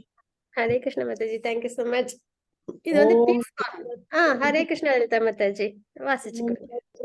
ஸ்ரீமத் பகவத்கீதாசு உபனிஷத்சு பிரம்ம வித்யாயாம் யோக சாஸ்திரே ஸ்ரீகிருஷ்ணார்ஜுன சம்வாதே கர்ம சந்நியாச யோகோ நாம பஞ்சமோத்யாய. சர்வம் கிருஷ்ணார்ப்பணமஸ்து. ஹரே கிருஷ்ணா. ஹரே கிருஷ்ணா மாதாஜி. ஹரே கிருஷ்ணா லலிதா மாதாஜி. Thank you so much. Hare Krishna. இதுதான் வந்து அமைதிக்கான ஃபார்முலா, பீஸ் ஃபார்முலா ஸ்லோகம் அப்படின்னு சொல்லுவோம். சரிங்களா? நானே எல்லா யாகங்களையும் தவங்களையும் இறுதியில் அனுபவிப்பவன். நம்ம அனுபவிக்கிறோம் அப்படின்னு நினைக்கவே கூடாது. எல்லாமே பகவானோடது. இப்ப வேற ஒருத்தவங்களோட மொபைல் எடுத்து என்னோடது நான் சொல்லுவேன்னா கிடையாது இல்லைங்களா? அதே மாதிரி இங்க எல்லாமே பகவானோடது, நம்மளையும் சேர்த்து. அப்படின்னும் போது எல்லா யாகங்களையும் தவங்களையும் இறுதியில் அனுபவிப்பவன் நானே. அப்ப பகவானோட நிலைப்பாடு என்னன்றது நம்மளுக்கு தெரியுது, நம்மளோட நிலைப்பாடு என்னன்றது தெரியுது இல்லைங்களா? நம்ம எப்பயுமே இந்த ஜட உலகத்துல இன்னொருத்தவங்க பொருளுக்கு ஆசைப்படாம தான் இருப்போம் இல்லைங்களா? அப்படின்னும் போது எல்லாமே பகவானோடதுன்னு போது நம்ம பகவானே தான் நம்ம பக்தி பண்ணணும், பகவானை திருப்தி பண்ணணும். அப்போ இந்த இந்த ஸ்லோகத்துல என்ன தெரிஞ்சுக்கிறோம்? எல்லாத்தையும் அனுபவிக்கிறது பகவான் அப்படின்னு. எல்லா லோகங்களையும் தேவர்களையும் கட்டுப்படுத்துபவன் என்றும். சரிங்களா? கட்டுப்பாட்டாளர். நம்மளோட கஷ்டங்களை நம்மளால தடுக்க முடியுதா? இல்ல இல்லைங்களா? நம்மளோட உடம்பின் உபாதைகளை நம்மளால கட்டுப்படுத்த முடியுதா? இல்ல இல்லைங்களா? அப்படின்னும் போது என்னால எல்லாரையும் கண்ட்ரோல் பண்ண முடியல நம்ம யாருமே சொல்ல முடியும். நம்ம குழந்தைங்களையும் நம்ம கண்ட்ரோல் பண்ண முடியலன்னு தான் சொல்லி வருத்தப்படுறோம் இல்லைங்களா? அப்போ அது வந்து கண்ட்ரோல் அப்படின்றது முழுக்க முழுக்க பகவானோட சம்பந்தப்பட்ட விஷயம். எல்லா லோகங்களையும் தேவர்களையும் கட்டுப்படுத்துபவன் நானே என்றும், சூரியன் அதோட வேலையை செய்யுது, காற்று அதோட வேலையை செய்யுது. யாருக்காக செய்யுது? பகவானுக்காக. யாரு மேல உள்ள பயத்தினால? பகவான் மேல உள்ள பயத்தினால, இல்லைங்களா? அப்போ எல்லாரையும் படைச்சவங்களும் எல்லாரையும் கட்டுப்படுத்துறதும் பகவான் தெரிஞ்சுக்கிறோம். எல்லா உயிர்வாழிகளின் உற்ற நண்பன் என்று அறிந்தும். அதனால பகவானை பத்தி பயப்படணுமா, விலகிக்கணுமானா கிடையாது. பகவான் எல்லாருக்கும் உற்ற நண்பன், சரிங்களா? அப்போ இப்ப நம்மளே வந்து குழந்தைங்களை நம்ம வந்து கண்டிக்கிறோம் தவறு பண்ணும்போது அப்படின்னா, நமக்கு அவங்களுக்கு சம்மந்தம் இல்லாம ஆயிடுமா? இல்ல, இல்லைங்களா? அடிச்சாலும் பிடிச்சாலும் அவங்க நம்ம பிள்ளைங்க தான், நம்ம அவங்களுக்கு பேரண்ட்ஸ் தான். அந்த மாதிரி பகவான் வந்து தவறு பண்ணாதான் தண்டனையே தவிர, நமக்கு வந்து பக்தி பண்ணும்போது பகவான் என்னது நம்மளுக்கு ரொம்பவே உற்ற நண்பன். பக்தி பண்ணனாலும் உற்ற நண்பன் தான். தவறு அதர்மம் செஞ்சு அடுத்தவங்களை கஷ்டப்படுத்தினாதான், அதாவது மற்றவங்களுக்கு கஷ்டம் ஏற்படும் போதுதான் அது தண்டனைக்குள்ளாகிறோம் அப்படின்னு தெரிஞ்சுக்கிறோம். அப்ப எல்லா உயிர்வாழிகளின் உற்ற நண்பன் என்று அறிந்தும், இப்படி ஒரு நண்பன் கிடைக்கிறதுக்கு நம்ம எல்லாரும் ரொம்பவே சந்தோஷப்படணும், இல்லைங்களா? ரொம்பவே என்ன சொல்றது, சுக்ருதி. என்னை பற்றிய முழு உணர்வில் இருப்பவன். எல்லாருக்கும் நண்பன், ஆனா எல்லாராலையும் இதை புரிஞ்சுக்க முடியல. அதுதான் ஒரு பெரிய இது டிராபேக். என்னை பற்றிய முழு உணர்வில் இருப்பவன். இந்த மாதிரி பகவானோட நிலைப்பாட்டை தெரிஞ்சுக்கிட்டு கிருஷ்ண உணர்வில் செயல்களை செய்யறவங்க ஜட துயரங்களிலிருந்து விடுபட்டு அமைதி அடைகின்றான் அப்படின்றத தெரிஞ்சுக்கிறோம். அப்ப அனுபவிப்பவர் பகவான், கட்டுப்படுத்துபவர் பகவான், எல்லாருக்கும் உற்ற நண்பன் பகவான் அப்படின்ற உணர்வுல நம்ம செயல்களை செய்யும்போது அது கிருஷ்ண உணர்வின் செயல்களை அது நமக்கு வரும் அப்படின்றத தெரிஞ்சுட்டு, அப்ப நம்ம அமைதியோட நம்மளோட செயல்கள்ல நம்ம பக்தியில ஈடுபட முடியும் அப்படின்றத தெரிஞ்சுக்கிறோம். இதுதான் அமைதிக்கான ஃபார்முலா அப்படின்றதுனால பீஸ் ஃபார்முலா இந்த ஸ்லோகம் அப்படின்னு சொல்லுவோம், சரிங்களா? வாஞ்சா கல்பத்தருப்பஸ்ய கிருபா சிந்து பய பதிதானாம் பாவனேபியோ வைஷ்ணவியோ நம நமः. அனந்த கோடி வைஷ்ணவத்துக்கு ஜெய். ஸ்ரீல பிரபாத்க்கு ஜெய். ஹரே கிருஷ்ணா. ஹரே கிருஷ்ண. ஜெய் ஸ்ரீ மாதாஜி. ஹரே கிருஷ்ணா மாதாஜி. பத்ம பராம வாசிச்சு கொடுக்குறீங்களா? ஓகே மாதா. ஹரே பத்ம புராணத்தில் அளிக்கப்பட்ட ஸ்ரீமத் பகவத்கீதையின் 5வது அத்தியாய பாராயண பலன்கள். தீராத வினைகள் தீர.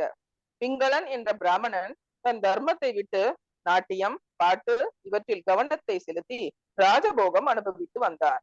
அவனுடைய சதியான அருணை தீய வழியில் சென்று தனக்கு தடையாக இருக்கும் தன் கணவனை கொன்றார். பின் அவன் கழுகாக பிறக்க நோய்வாய்ப்பட்டு இறந்த அருணை கிளியாக பிறக்க பழைய விரோதத்தின் காரணமாக கழுகு கிளியை கொன்று பிறகு வேடனிடம் அகப்பட்டு கழுகு இறக்க இருவரையும் யமன் தாங்கள் விரும்பும் உலகிற்கு செல்லலாம் என்று கூறினார். நாங்கள் புண்ணியமே செய்யவில்லையே என்று அவர்கள் கேட்க, தாங்கள் கீதையின் 5வது அத்தியாயத்தை பாராயணம் செய்யும் ஒரு பிராமணன் கபாலத்தில் இருக்கும் தீர்த்தத்தில் விழுந்ததால் உங்கள் கர்ம வினைகள் அனைத்தும் நீங்கின என்று கூறினார். ஆகவே கீதையின் 5வது அத்தியாயத்தை பாராயணம் செய்தால் தீராத வினையும் தீரும். ஹரே கிருஷ்ணா மாதாஜி. ஹரே கிருஷ்ணா மாதாஜி. Thank you so much Mataji. Hare Krishna. Thank you Mataji. பிரணாம் மாதாஜி. Pronouns.